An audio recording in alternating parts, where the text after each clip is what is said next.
안녕하세요. 보험의 보상과 배상에 대해서 쉽게 설명해주는 손해상용사 김지훈입니다.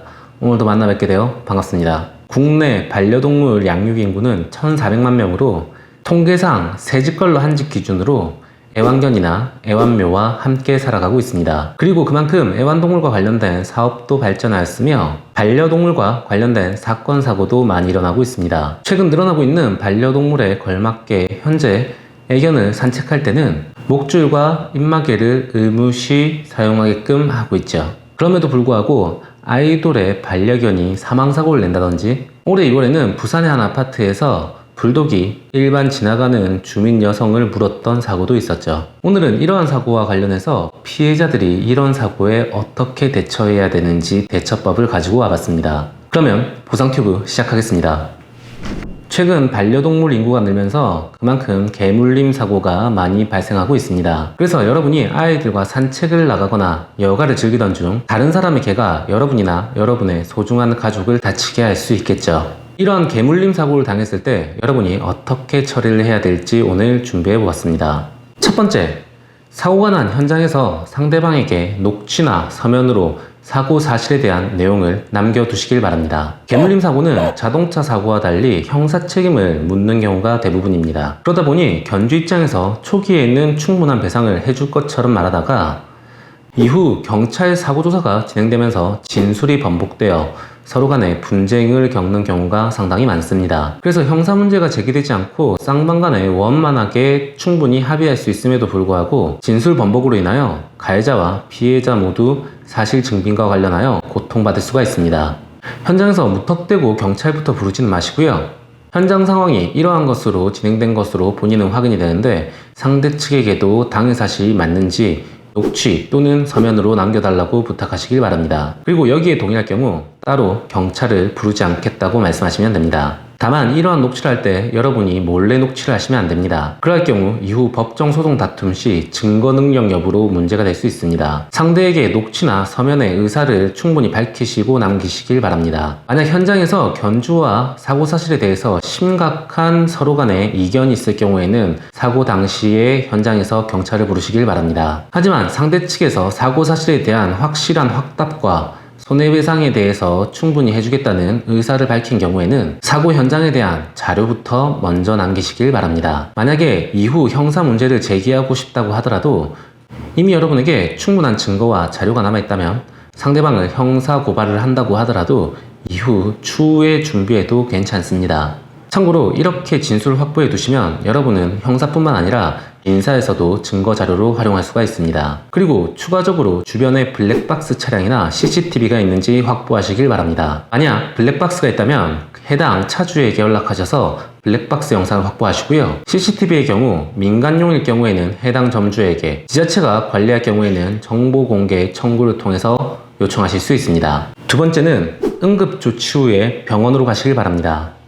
개물림 사고의 경우에는 개물림 사고 자체에 대한 출혈로 생명에 위협을 받는 경우는 흔하지 않습니다. 무엇보다 중요한 게 이후 발생할 2차 감염에 의한 합병증입니다. 일단 개의 이빨이 그렇게 깨끗한 편이 아니기 때문에 흐르는 물로 여러분의 상처 부위를 씻어내시길 바랍니다. 주변에 수도가 없을 경우에는 편의점을 이용하셔서 생수를 사셔서 씻어내시면 됩니다. 이는 앞으로 병원까지 가는 과정에 감염을 막기 위한 방법입니다. 이후 상처 부위에 피가 흐를 때는 깨끗한 헝겊이나 수건 등으로 상처 부위를 눌러 지혈하시길 바랍니다. 구급차를 부른 경우라고 하더라도 제가 지금까지 말씀드린 응급처치법은 구급차가 오는 동안 미리 해두시면 됩니다. 일반적으로 이렇게 애완견에 물리면 보통 광견병을 걱정하시는데 통계적으로 2014년 이후 현재까지 개물림 사고로 인한 사람이 광견병에 걸리는 사례는 아직까지 단 한 건도 없었습니다.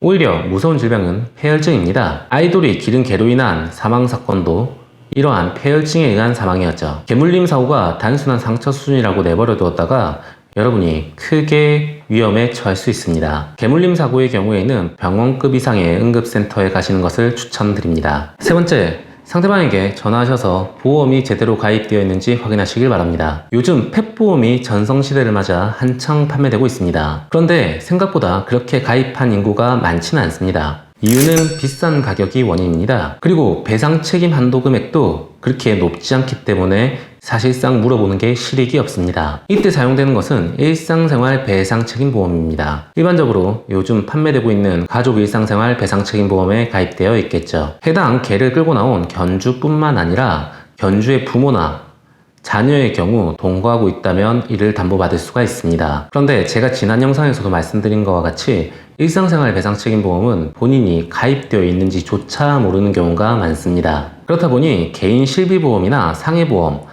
암보험 등의 보험이 가입되어 있는지 물어보시는 것이 좋습니다. 만약에 보험이 잘 가입되어 있다면 견주로부터 발생한 손해배상 책임은 해당 보험으로 담보받으실 수 있습니다.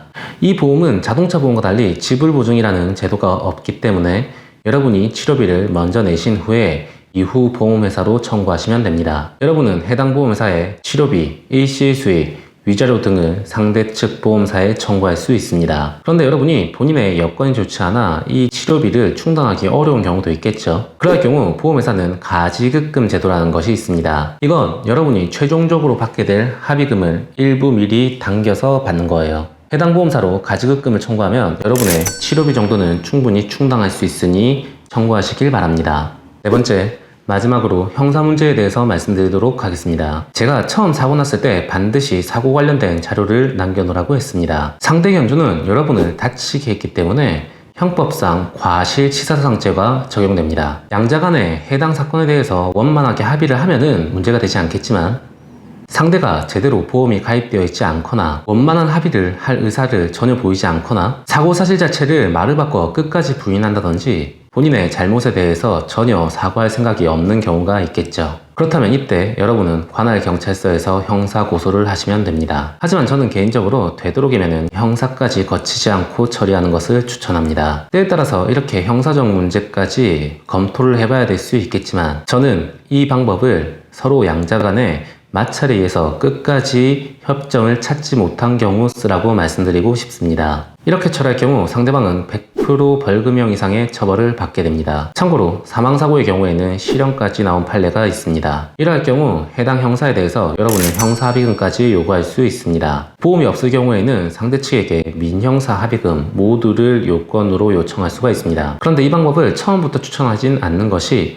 여러분이 상대방에게 법적인 칼날을 예리하게 겨누게 되면 상대방도 변호사를 고용해 이에 걸맞는 대응을 하려고 합니다. 때에 따라서 중상해를 입었다든지 아니면 사망사고가 발생한 경우에는 반드시 형사사건으로 처리를 해야 하지만 경상이고 상대방이 충분히 합의 의사가 있으며 반성을 하고 있는 경우에는 딱히 추천하지는 않습니다. 그래서 되도록이면 양자 간에 원만하게 합의하시는 것이 가장 좋습니다.